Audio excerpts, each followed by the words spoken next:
During our holiday party, Dad proudly brought me before a CEO he yearned to impress, yet introduced me as little more than staff. Mom chimed in with a smug grin, declaring, "We keep him for charity. He's useful for odd jobs." Their laughter died the instant the CEO met their gaze, saying, "Intriguing. I know precisely who he is." What unfolded next demolished the whole room. The clink of a dropped champagne flute splintered the festive din, but it wasn't the sound of shattered glass that froze the blood in my veins. It was the chilling silence that followed, a silence thick enough to choke on. As the man who held my family's fate in his hands fixed his gaze, first on my parents, then on me, with a knowledge that promised to unravel everything. My own heart, a frantic hummingbird trapped in my chest, hammered against my ribs, each beat echoing the fear and anticipation I'd lived with for years. I stood there, a silver tray laden with glistening champagne glasses, my hands trembling ever so slightly, fighting the urge to drop the entire damn thing. All around me, in the opulent foyer of our Connecticut mansion, guests who moments before had been laughing over holiday cheer slowly turned, their smiles dissolving as they sensed the seismic shift in the air. My parents' faces, usually flushed with the self-satisfaction of hosting another lavish Christmas party, were now draining of all color, turning a ghastly chalk white. Thomas Wellington, a titan of industry, his piercing blue eyes as sharp as a winter sky, had just uttered two words that sent shivers down my spine. "Really?" Because I know exactly who he is. He wasn't just looking at me. His gaze held an unmistakable recognition, a secret understanding. The crystal flute I held wobbled, threatening to betray my carefully constructed composure. Wellington, in his expensive Italian leather shoes, took a deliberate step closer, each click against the polished marble floor a drumbeat to the impending catastrophe. My father, Harold, a man whose entire existence was built on an edifice of control and bluster, managed a nervous, strained laugh that scraped against the sudden, suffocating quiet. Mr. Wellington, I think there's been some confusion," he stammered, his face flushing a deep, angry red that clashed horribly with his thinning gray hair. "This is just our domestic help, Baxter. He's been with us for a few years now." My mother, Sandra, was nodding so vigorously her pearl necklace caught the glint of the crystal chandelier, a frantic, almost desperate signal. "Yes, exactly," she chirped, her voice too high, too bright. "He's quite good at keeping the house tidy. We felt so sorry for him after he dropped out of community college, so we gave him a job." The words hung in the air, a poisonous shroud. Wellington's weathered face, a canvas of unspoken power, remained completely unreadable, a mask carved from granite. He just studied me, his gaze intense, like a hawk tracking its prey. Around us, the carefully curated group of 50 guests tried their best to pretend they weren't listening, but I could feel their attention, a physical weight, drawing towards our little drama like moths to a flame. The scent of fresh pine from our towering 12-foot Christmas tree mixed with the rich aroma of my mother's catered appetizers, creating this bizarre, surreal backdrop to the unfolding nightmare. You see, this kind of verbal dismissal and public humiliation is a classic tactic of emotional manipulation, often seen in narcissistic family dynamics. By actively diminishing my identity and accomplishments, my parents were attempting to reinforce their perceived superiority and control, eroding my self-worth in front of an audience. It's a calculated move to maintain power and invalidate the target's reality, creating an internal conflict that can be incredibly destabilizing. "Community college," Wellington repeated slowly, his voice carrying the calm, terrifying authority of someone who commanded boardrooms and made million-dollar decisions. That's interesting, because I distinctly remember reading about a young man named Baxter Morrison who graduated summa cum laude from Harvard Business School 3 years ago. The silence that followed was so deafening it pressed against my eardrums.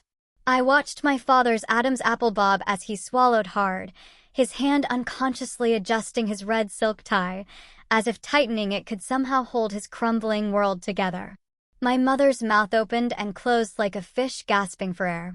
Furthermore, Wellington continued, his gaze never leaving mine, That same Baxter Morrison was hired as the youngest senior analyst in Goldman Sachs history. He was being fast-tracked for partner before he suddenly disappeared from Wall Street without explanation. Harold's laugh this time was more like a pathetic whisper, a faint puff of air. "Sir, I think you have us confused with someone else. Our Baxter here never went to any fancy schools. He came back home after failing his courses, and we took him in out of the goodness of our hearts." That was it. That was the moment. The carefully constructed facade, the humiliation I had silently endured for 3 agonizing years, shattered. I slowly, deliberately, set the champagne tray down on a nearby antique oak side table. The soft thud was the loudest sound in the room. My shoulders straightened, the subservient posture I'd adopted instinctively falling away. For 3 years, I had listened to their lies, endured the snide remarks, and played the pathetic role they had so eagerly assigned me. But tonight was different. Tonight was the culmination of months, years of careful, painstaking planning. And what was about to unfold was far more intricate than anyone in this room could possibly imagine. "Actually, Mr. Wellington is correct," I said, my voice quiet, almost unnervingly calm, but it carried clearly through the room, cutting through the thick tension. Several guests had now openly turned to listen, their curiosity outweighing any pretense of politeness. Margaret Foster, our family's longtime real estate agent, stood near the fireplace with her husband, her mouth slightly agape. Sandra's eyes widened in sheer, unadulterated panic. "Baxter, what are you doing?" "Stop this nonsense right now," she hissed, her voice a venomous whisper meant only for me. But I continued, meeting Wellington's approving nod with a steady, unwavering gaze. "I did graduate from Harvard. I did work at Goldman Sachs, and I did disappear 3 years ago when I discovered something that changed everything I thought I knew about my family." Harold stepped forward, his voice dropping to a harsh whisper laced with barely contained fury. "You need to stop talking right now, son. You're embarrassing us in front of important people." The irony wasn't lost on me. 3 years. 3 years of being treated like hired help, of being invisible in my own family home, and now he was worried about embarrassment. This isn't just about embarrassment, it's a stark example of impression management taken to an extreme. Harold isn't concerned with the moral implications of his actions, but rather with how those actions are perceived by his peers. This focus on external validation and maintaining a public image, even at the cost of personal integrity and family bonds, often underpins corrupt behavior. What I discovered, I continued, my voice growing stronger, gaining momentum, was that my parents had been stealing from me for years. The inheritance my grandmother left specifically for my education had mysteriously disappeared from the family trust. The money she saved her entire life to ensure I could attend the best schools, it was gone completely. Margaret Foster's champagne glass slipped from her fingers, shattering against the hardwood floor. The crash seemed to break whatever spell had held the room captive. Suddenly, everyone was openly staring at our family drama, their murmurs growing louder, a wave of whispers washing over the room.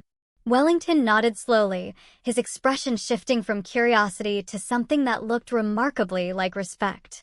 "And that's when you decided to investigate." "That's when I decided to come home," I corrected him, "to find out exactly what happened to my grandmother's money and to document everything I could find." Harold's face, which had been red with anger, was now completely white, a grotesque mask of fear.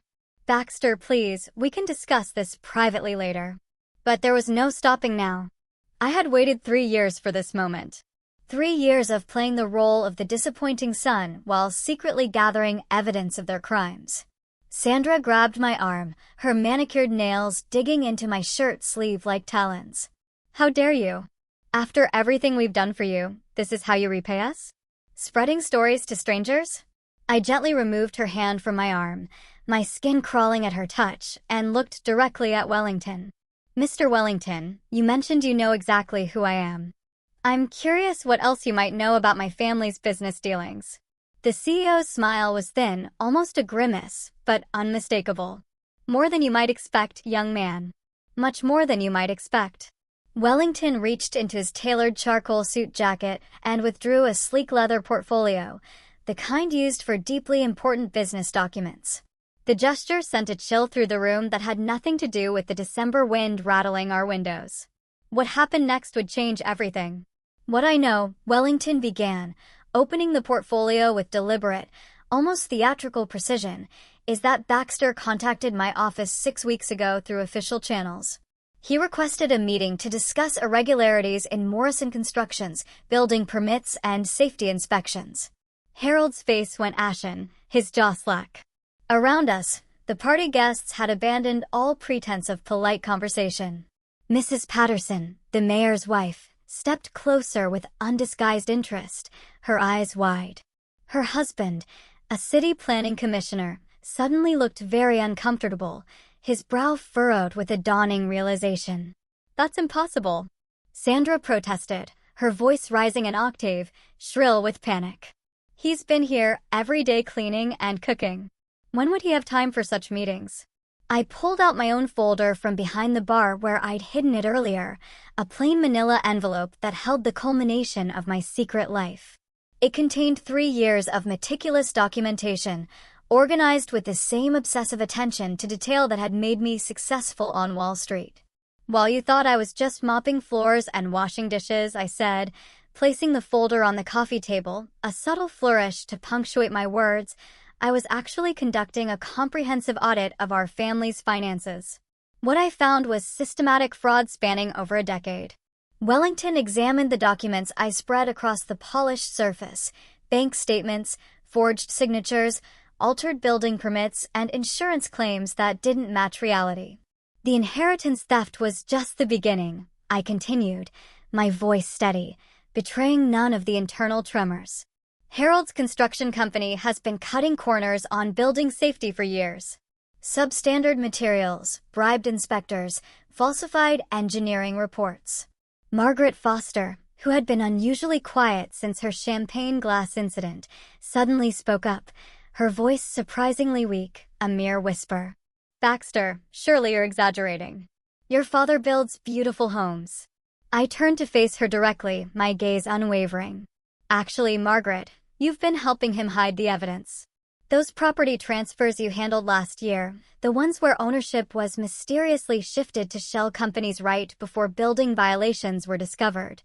Her face flushed crimson, a blotchy red spreading up her neck. "I don't know what you're talking about." "Shell companies owned by your husband's business partner," I continued, consulting my notes, "companies that exist only on paper, designed to shield Harold from liability when his buildings inevitably developed structural problems." Wellington studied a particular document with intense interest. "These insurance claims are fascinating. Flood damage that occurred during a drought year. Fire damage that happened in buildings without electrical systems installed yet." Sandra lunged forward, her hands outstretched, trying to grab the papers. "Those are private family documents. You have no right to steal from us." "Actually," I said calmly, stepping in front of her, preventing her from reaching the evidence, "these are public records that I obtained through legitimate channels: building permits, insurance filings, tax documents, all completely legal to access." Harold finally found his voice, though it cracked with desperation, devoid of its usual authority. "Son, you don't understand the construction business.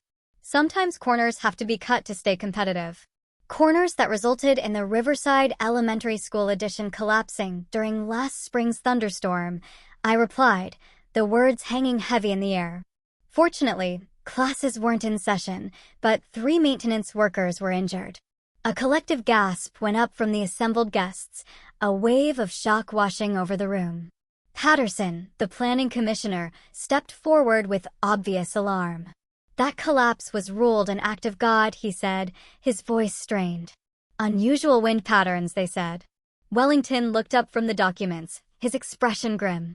"According to these engineering reports that Baxter obtained, the support beams were undersized by 30%.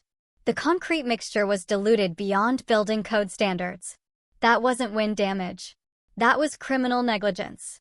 My cousin Derek, who had been standing near the piano, suddenly looked pale, his face ashen.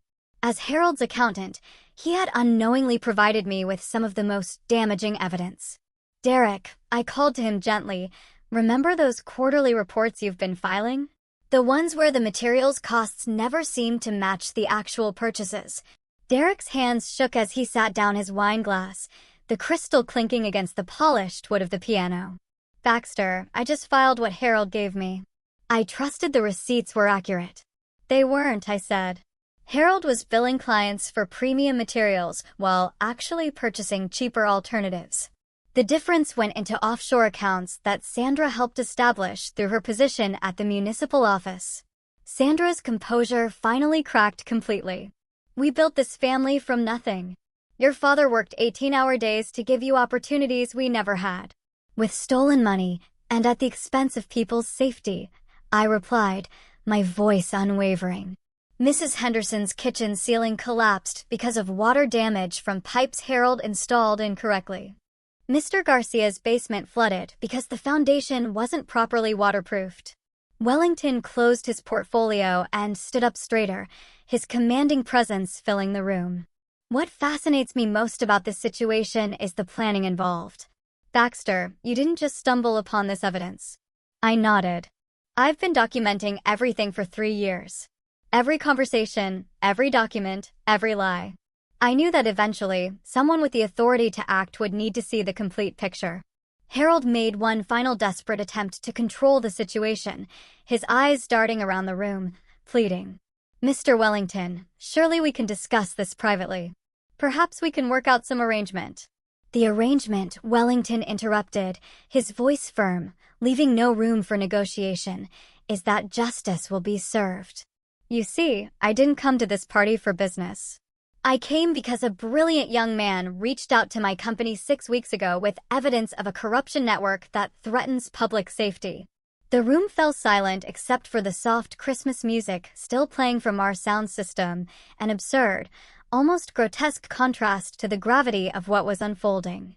What happened next, Wellington continued, would destroy everything they'd built on lies and stolen money, but it would also restore integrity to a community that deserved better. Wellington reached for his cell phone with the casual confidence of someone accustomed to making decisions that changed lives. The soft glow of the screen illuminated his face as he scrolled through what appeared to be a lengthy message thread. "Actually, Harold," Wellington said, his voice carrying a weight that made everyone in the room freeze, "I need to clarify something about why I'm really here tonight." He turned his phone screen toward the assembled guests, displaying what looked like an official email with government letterheads. 6 months ago, my company was approached by the Federal Bureau of Investigation regarding building code violations and safety issues related to Morrison Construction. We've been conducting our own parallel investigation as part of a larger federal task force. The color drained completely from Harold's face. Sandra grabbed the back of a nearby chair for support, her knuckles white against the upholstered fabric. This wasn't just a family dispute anymore. It was a federal case, and the implications were staggering. 3 separate building collapses with injuries, Wellington continued, reading from his phone. The Riverside Elementary incident that Baxter mentioned was just the most recent. Before that, there was the Meadowbrook Retirement Center balcony collapse that hospitalized 4 elderly residents, and the Jefferson Street apartment complex foundation failure that displaced 23 families. Margaret Foster started backing toward the door, her eyes wide with terror, but Wellington's sharp gaze caught her movement. "Mrs. Foster," he said, his voice cutting through the rising panic, "I wouldn't recommend leaving just yet. Your real estate transactions are a crucial part of this investigation, particularly those properties you sold knowing they had structural defects that were concealed from buyers." The Christmas party had transformed into something resembling a courtroom, a macabre stage for judgment. Guests formed a semicircle around our family, their holiday cheer replaced by shocked fascination and growing outrage. City Councilman Robert Chun, who had been quietly nursing a bourbon near the window, suddenly started coughing violently, his face flushing as he realized all eyes had turned to him. "Robert's involvement is particularly interesting," I said, consulting my documentation, stepping forward to highlight another thread in the tangled web of corruption. As the councilman responsible for approving building permits, He's been taking monthly payments through his wife's consulting firm. Wellington nodded approvingly. The FBI has been tracking those payments for months. Bank transfers, shell company ownerships, falsified invoices for services never rendered. Robert sat down his glass with a shaking hand, the ice clinking against the crystal. This is preposterous. I've served this community honestly for 8 years. You've been taking bribes for 8 years, I corrected, producing a bank statement from my folder. $5,000 per month paid through Chun and Associates Consulting for approving building permits that should never have been issued. Sandra finally found her voice, though it came out as more of a shriek, primal and desperate. How dare you spy on your own family? We raised you, fed you, gave you a home. You stole from me, I replied calmly, my voice resonating with a quiet power. You stole my inheritance, compromised public safety, and built your entire lifestyle on fraud. And when I came home trying to understand what happened, you treated me like a servant in my own house. Wellington pocketed his phone and addressed the room with the authority of someone delivering a final verdict. What you're witnessing tonight is the culmination of a federal investigation that began when Baxter Morrison courageously contacted authorities about his family's criminal activities. Harold collapsed into a nearby armchair, his head in his hands, his body trembling. 30 years of building this business, and you destroy it all for what? For justice, I corrected, and to prevent more people from being hurt by your greed. Derek, who had been standing frozen by the piano, suddenly spoke up with a trembling voice, barely audible. I had no idea the numbers were falsified. Harold, you told me everything was legitimate business expenses. Derek's cooperation has been valuable, Wellington said, acknowledging my cousin. His accounting records provided crucial evidence of the money laundering operation. The scope of the conspiracy was becoming clear to everyone in the room. This wasn't just about one family's criminal activity, it was about systematic corruption that had put an entire community at risk. Margaret Foster made another attempt to leave, edging slowly towards the front door, but Wellington's voice stopped her cold. Mrs. Foster, the FBI has been monitoring your movements for weeks. Those property transfers you handled last month, the ones where you helped Harold hide assets before anticipated legal action, they're all documented. She turned back toward us, her face pale and drawn, defeated. I was just doing my job. Harold said the transfers were for tax purposes. Tax evasion purposes, I clarified, moving ownership of compromised properties to shell companies so Harold couldn't be held liable when the structural problems were discovered. Wellington checked his phone again, and his expression grew more serious. Actually, the timing tonight is quite fortuitous. I've been recording our entire conversation with the permission of federal authorities. He held up his phone, showing a recording app that had been running throughout our exchange. Every confession, every admission, every attempt to cover up criminal activity has been documented. This recording will be submitted as evidence in federal court. The room erupted in panicked murmurs as guests realized they had just witnessed a massive criminal confession. Some pulled out their own phones, either recording the scene themselves or frantically texting what they had just learned. Sandra lunged toward Wellington's phone, her eyes wild. You can't record us without permission. This is our private home. Actually, Wellington said, easily avoiding her reach, I announced my recording several times during our conversation, and more importantly, when crimes against public safety are involved, different rules apply. Harold looked up from his chair, his eyes red with defeated rage. You planned all this, didn't you? You orchestrated this entire evening. I spent 3 years gathering evidence while you treated me like garbage in my own home. I said, my voice steady, imbued with the strength of conviction. Tonight isn't about revenge. It's about accountability. Wellington smiled grimly. And accountability is exactly what you're going to get. In fact, it's arriving sooner than you might expect. As if summoned by Wellington's words, the unmistakable sound of car doors slamming echoed from our circular driveway. Through the frost-covered windows, we could see the distinctive red and blue lights of police vehicles reflecting off the snow-covered evergreen trees that lined our property. That would be Police Chief Anderson, Wellington said casually, checking his gold Rolex. Right on schedule. Harold shot to his feet, panic replacing defeat in his bloodshot eyes. What do you mean, on schedule? Before Wellington could answer, our mahogany front door opened without a knock.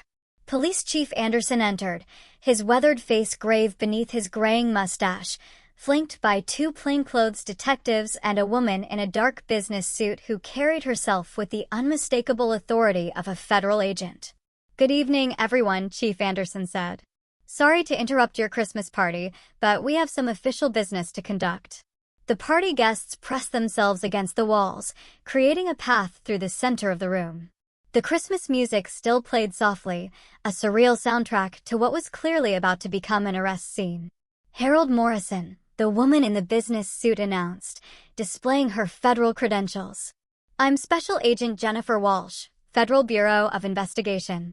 You're under arrest for conspiracy, fraud, bribery, and reckless endangerment." The federal agent's words seemed to echo through the suddenly silent room.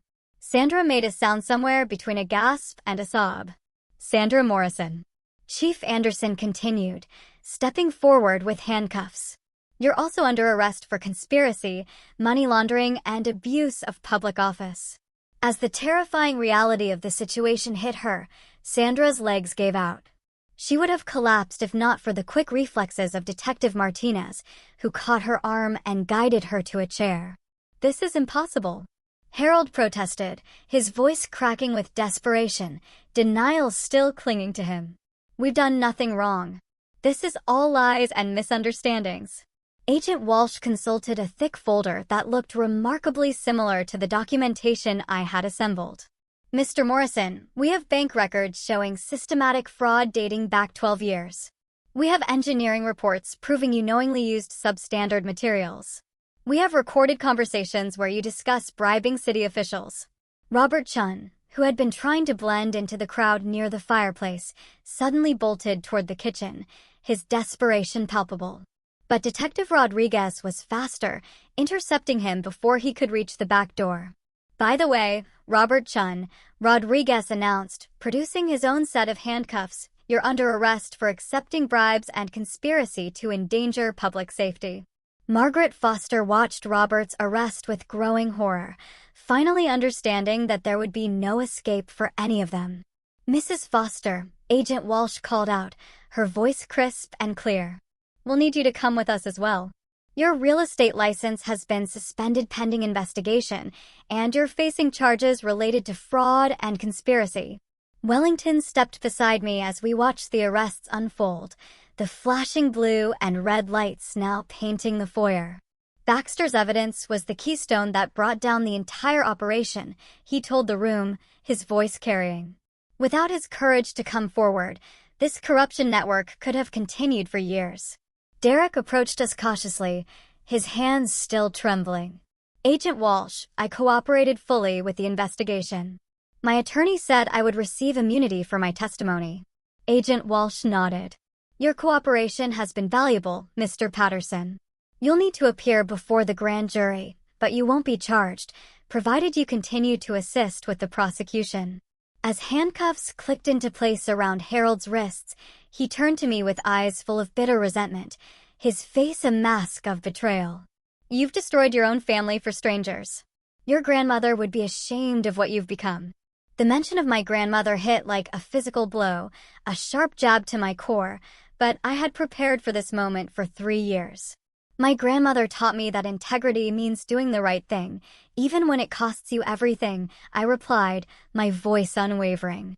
"She would be proud that I chose justice over family loyalty built on lies." Sandra, now also in handcuffs, looked around the room at the faces of neighbors and friends who had witnessed her downfall. "Please, someone help us. This is all a terrible mistake." But the expressions she met were not sympathetic. These were people whose community had been betrayed, whose safety had been compromised by the very family they had trusted. Mrs. Patterson, the mayor's wife, stepped forward, her voice tight with anger, her gaze burning into Sandra. "Sandra, my daughter attends Riverside Elementary. She could have been in that building when it collapsed." The weight of their crimes was becoming real in a way that bank statements and legal documents couldn't convey.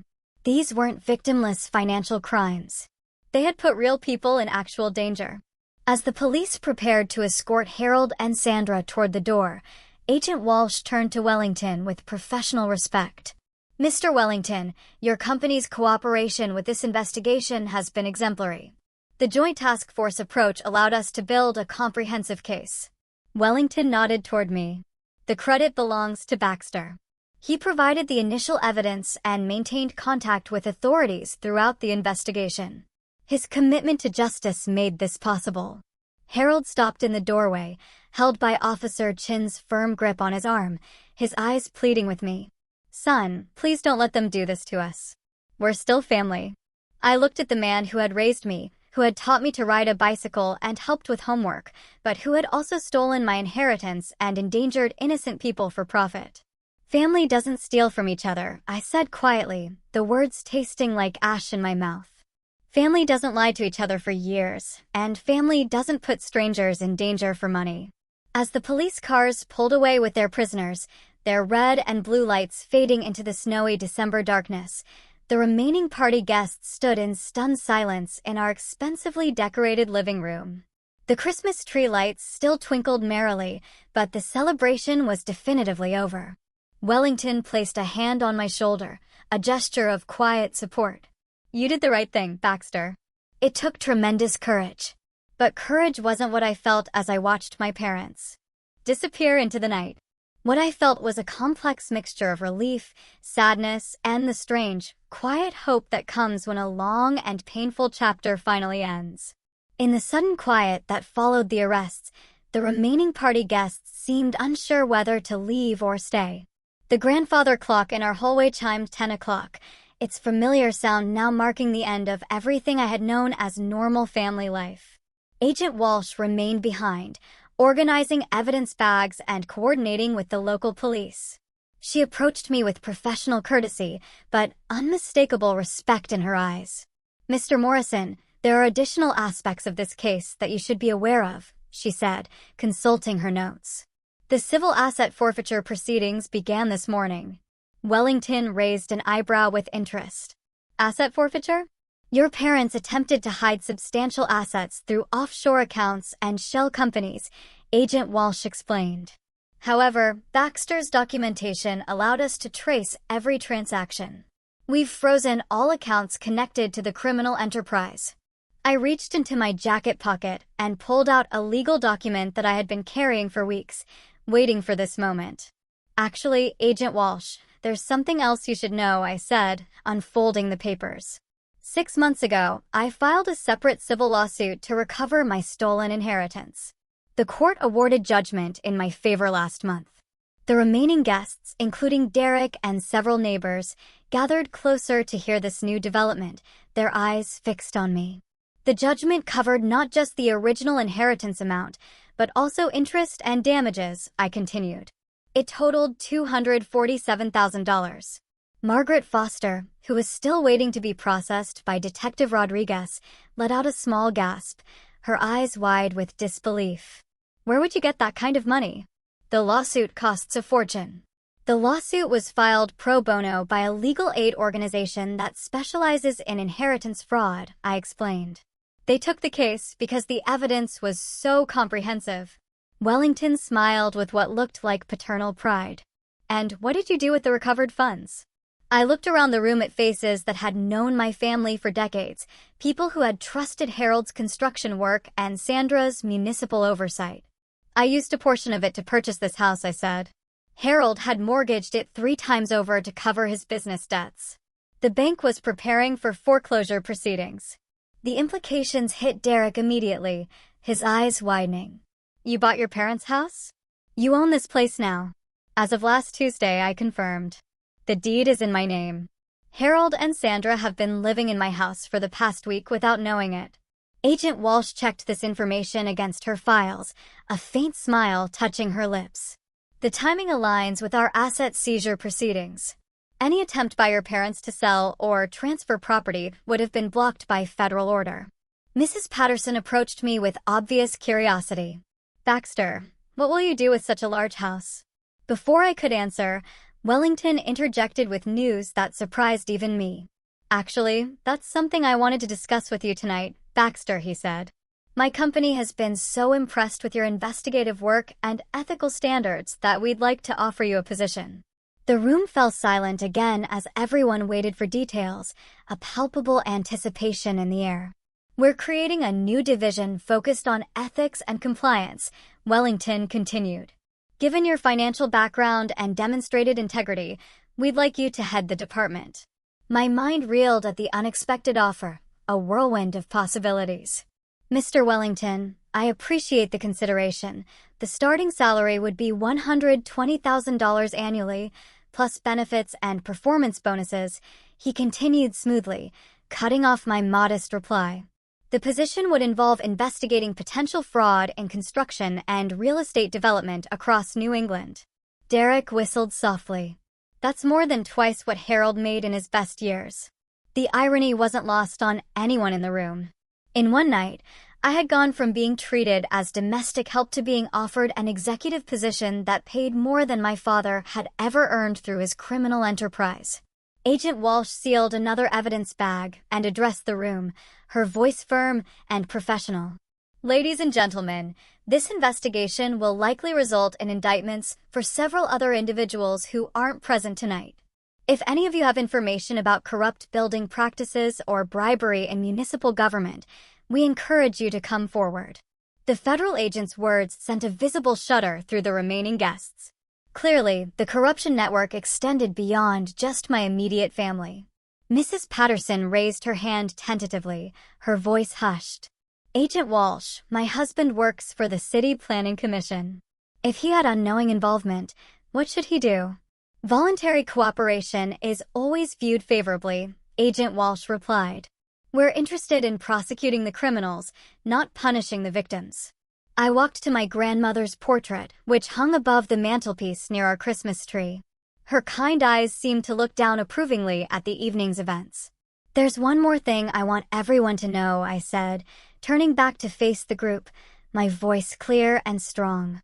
The recovered inheritance money that I don't need for the house and legal expenses will be donated to establish a scholarship fund. Wellington nodded encouragingly. What kind of scholarship?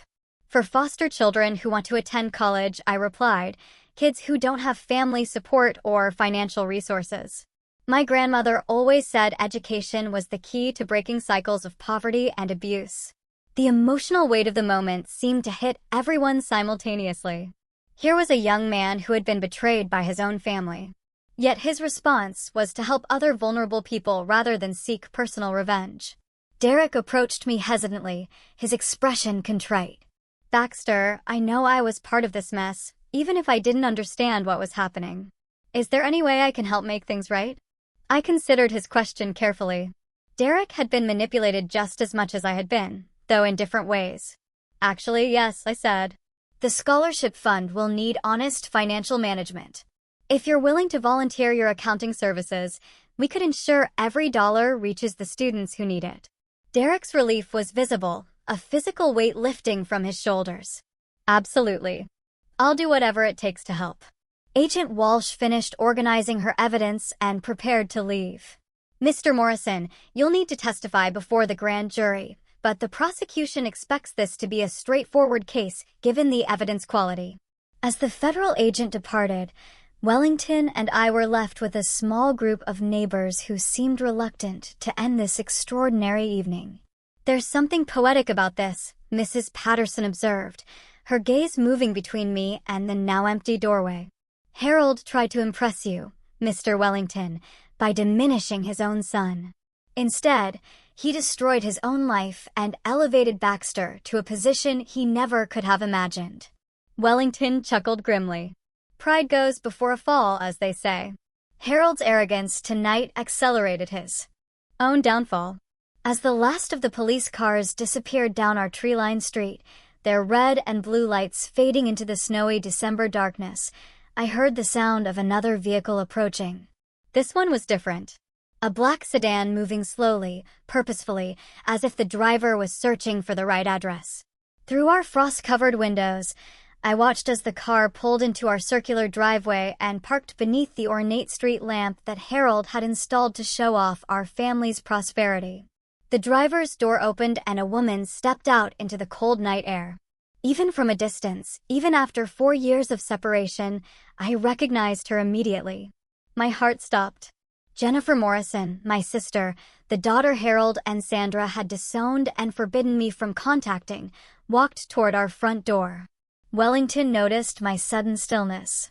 "Baxter, what is it?" Before I could answer, the doorbell rang with the same cheerful Christmas melody it had played throughout the evening. But now, the sound seemed to announce something far more significant than late-arriving party guests. I opened the door to find Jennifer standing on our threshold, her dark hair dusted with snowflakes, her professional gray coat indicating she had come directly from work. At 31, she had developed the confident bearing of someone accustomed to courtrooms and legal battles. "Hello, Baxter," she said simply, her voice carrying both warmth and the weight of years of forced separation. The remaining party guests, Wellington, Derek, Mrs. Patterson, and a few neighbors, watched in fascination as I embraced my sister for the first time since she had been banished from the family. "Jennifer," I whispered, emotion threatening to overwhelm my carefully maintained composure. "How did you know to come tonight?" She stepped into the warmth of our foyer, removing her coat to reveal the dark business suit of a federal prosecutor. "Because I've been working on this case for 8 months. Wellington's eyes widened with recognition. "Assistant U.S. Attorney Jennifer Morrison. I've heard about your work on public corruption cases." Jennifer nodded, her professional demeanor softening as she looked around the home where we had grown up. When the FBI began investigating Harold's construction company, they discovered that one of his victims, a family displaced by a building collapse, had contacted my office months earlier. Derek looked confused. "But your last name is Morrison. How did the authorities not realize you were related?" "I kept my maiden name professionally," Jennifer explained. "And I immediately recused myself from direct involvement once I understood the family connection, but I was able to provide guidance to the investigating team." Mrs. Patterson stepped forward with obvious curiosity. "My dear, where have you been all these years? Your parents told everyone you moved away for work." Jennifer's expression hardened. "My parents told everyone I moved away because they couldn't tolerate having a daughter who questioned their ethics. For years ago, I discovered they were using their political connections to cover up Harold's building code violations. I remembered that confrontation, though I hadn't understood its full significance at the time. Jennifer had been fresh out of law school, idealistic, and determined to report what she had discovered. Harold and Sandra's response had been swift and brutal. "They gave me a choice," Jennifer continued. "Keep quiet about what I knew or leave and never contact the family again. When I chose to report the violations to authorities, they disowned me completely." Wellington shook his head in disgust. "They destroyed their relationship with both children to protect their criminal enterprise. What they didn't know," Jennifer said, her voice gaining strength, "was that I never stopped investigating. I built my entire career around prosecuting the kind of corruption they represented." She reached into her briefcase and withdrew a folder that looked remarkably similar to the evidence I had assembled. "For 4 years, I've been documenting their crimes from a distance. When Baxter contacted the FBI 6 months ago, the agents called me immediately. That's when I learned my little brother had been conducting his own investigation." The realization that Jennifer and I had been working toward the same goal, separated by our parents' manipulation, but united in our commitment to justice, brought tears to my eyes. "We coordinated everything," Jennifer continued. "Baxter provided the inside evidence while I ensured the federal case would be airtight." Derek looked between us with amazement. "So, you both knew this was going to happen tonight?" "We planned it," I confirmed. Jennifer suggested using Wellington's presence to force a public confession. "We knew Harold would try to impress him and reveal his desperation." Wellington laughed with genuine admiration. "You used me as bait in your own trap." "We used Harold's own arrogance against him," Jennifer corrected. "He destroyed himself by trying to diminish Baxter in front of someone he thought could save his failing business." Mrs. Patterson dabbed at her eyes with her handkerchief. "To think that Sandra told everyone you had abandoned the family. She made it sound like you were ungrateful and selfish." "The truth," Jennifer said, "is that they couldn't tolerate having children with consciences. They needed us to be complicit in their crimes. And when we refused, they tried to eliminate us from their lives." I looked at my sister with profound respect and gratitude. Jennifer, you sacrificed your relationship with the family to protect innocent people. I just followed your example, she replied. You did more than follow my example. You spent 3 years gathering evidence while enduring their psychological abuse. That took more courage than anything I've done. Wellington observed our reunion with obvious emotion. This is remarkable. 2 siblings separated by their parents' criminality, working independently to bring them to justice. Jennifer nodded. Actually, Mr. Wellington, I should mention that I've accepted a position as general counsel for your company. Baxter and I will be working together to ensure this kind of corruption doesn't happen again in your construction projects. The news surprised everyone, including me, stopping me dead in my tracks. Wellington grinned broadly. I offered Jennifer the position this afternoon after Agent Walsh briefed me on her role in the investigation. Having both Morrison children on my team seemed like poetic justice. Derek raised his wine glass in a toast. To the Morrison siblings, proof that integrity can run in families, even when it skips a generation. As we clinked glasses in the same room where Harold and Sandra had been arrested hours earlier, I felt a profound sense of completion. The family that had rejected us for our principles had been replaced by a family of choice based on shared values. There's one more thing, Jennifer said, producing a legal document from her briefcase. Harold and Sandra wrote to me from jail tonight. They want to see us. I studied the letter written in my father's familiar handwriting, but lacking his usual authoritative tone. Instead, it sounded desperate and pleading. What do you think? I asked Jennifer. She considered the question carefully. I think they're finally beginning to understand the consequences of their choices. Whether they're genuinely remorseful or just scared remains to be seen. Wellington excused himself to make some phone calls, leaving Jennifer and me alone for the first time in 4 years. We sat together on the couch where I had endured countless lectures about my failures and ingratitude. I missed you so much, I admitted, my voice thick with emotion. There were times when I wondered if I was going crazy, if maybe they were right about everything. Jennifer took my hand, her grip firm and reassuring. You weren't crazy. You were the only sane person in an insane situation. What you accomplished took incredible strength. As we talked through the events of the past few years, sharing perspectives and filling in gaps in each other's understanding, I realized that losing my parents' approval had been the price of gaining something far more. The respect of my sister and my own self-respect. Tomorrow, Jennifer said, a quiet determination in her voice, we start building something better together. 6 months after that life-changing Christmas party, I stood in the federal courthouse watching Judge Patricia Martinez deliver sentences that would reshape our community for years to come. Harold received 8 years in federal prison for conspiracy, fraud, and reckless endangerment. Sandra got 6 years for money laundering and abuse of public office. Robert Chun was sentenced to 4 years for accepting bribes and endangering public safety. The courtroom was packed with community members who had been affected by their crimes. Mrs. Henderson, whose kitchen ceiling had collapsed, testified about living in fear that her house was unsafe. Mr. Garcia spoke about the financial burden of repairing flood damage caused by Harold's substandard work. The parents of Riverside Elementary students described their horror at learning their children could have been killed by a preventable building collapse. Jennifer, now serving as Wellington Industries' general counsel, had worked tirelessly with federal prosecutors to ensure justice was served while protecting the community from future corruption. Her transformation from disowned daughter to respected legal advocate inspired everyone who knew our story. Margaret Foster received 3 years probation and permanent loss of her real estate license after cooperating fully with investigators. Derek's testimony proved crucial to the prosecution, and his honest accounting work now helps oversee the scholarship fund we established with my recovered inheritance money. That scholarship fund has grown beyond anything I imagined possible. Wellington Industries matches every donation dollar for dollar, and we've already provided full college funding for 12 foster children who might otherwise never have had such opportunities.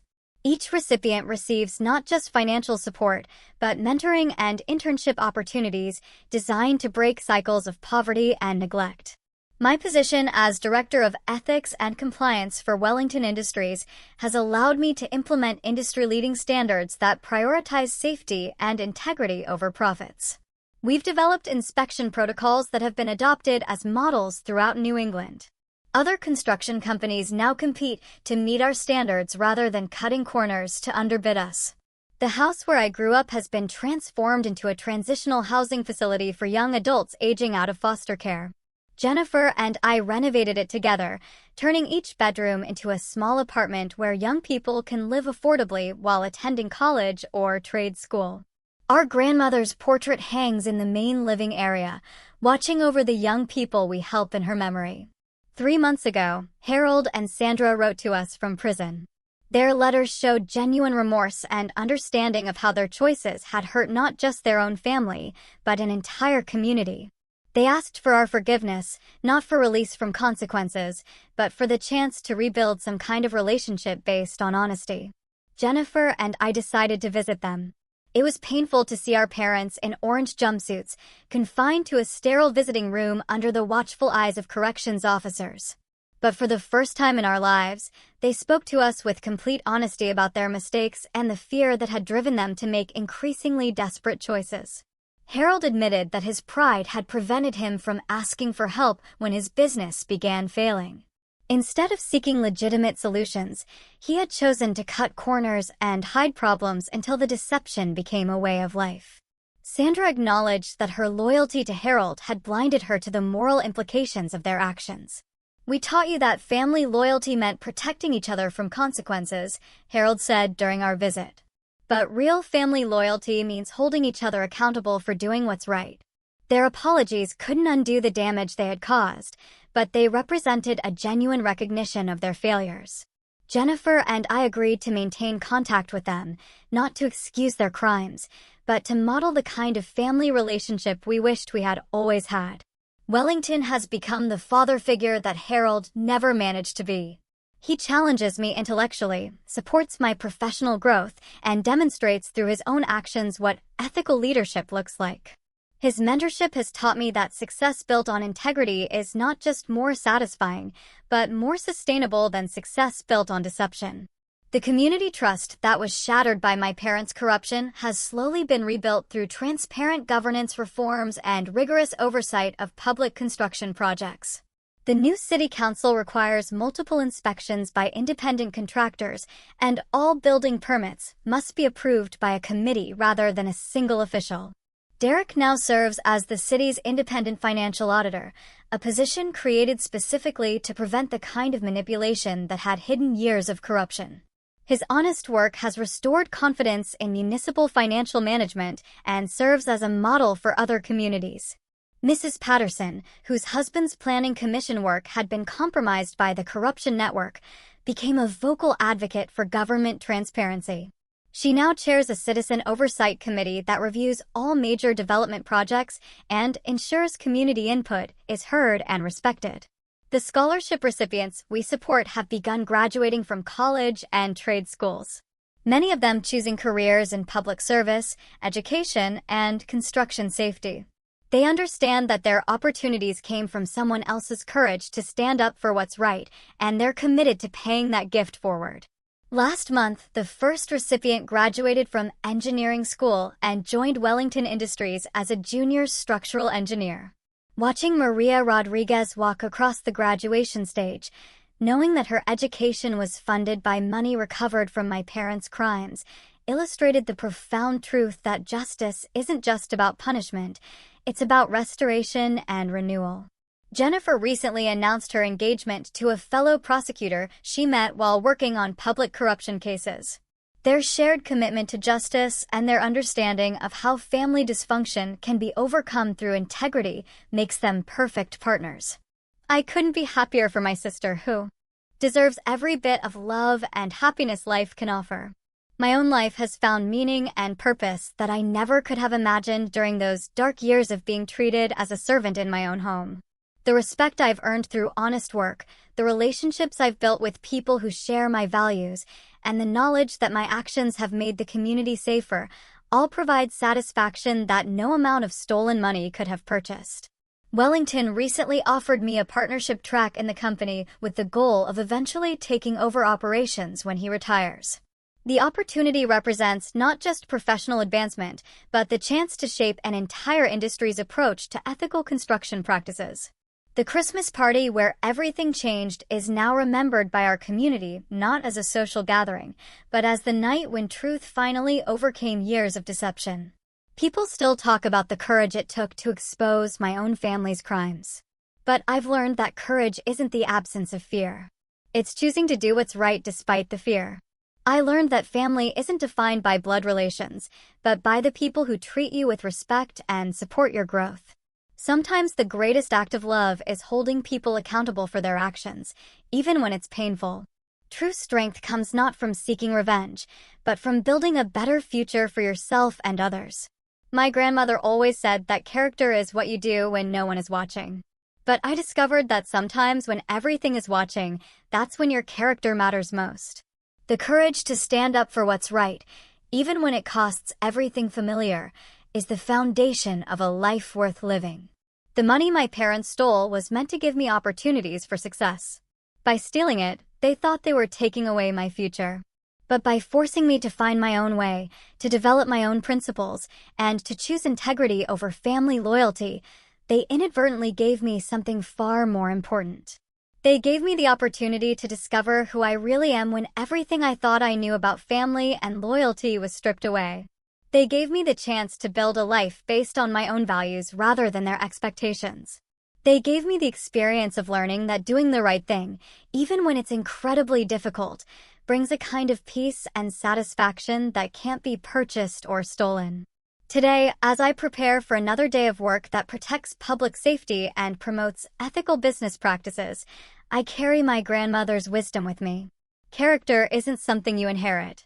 It's something you choose every day in every decision, regardless of how others around you choose to live. The Christmas party that destroyed my family's criminal empire became the foundation for a life built on truth, integrity, and service to others. Sometimes destruction is necessary before renewal can begin. Sometimes you have to lose the family you were born into in order to find the family you were meant to have. And sometimes the most loving thing you can do for people you care about is refuse to enable their destructive choices, even when that refusal costs you everything you thought you wanted. Have you ever faced a situation where doing the right thing required sacrificing relationships with people you loved?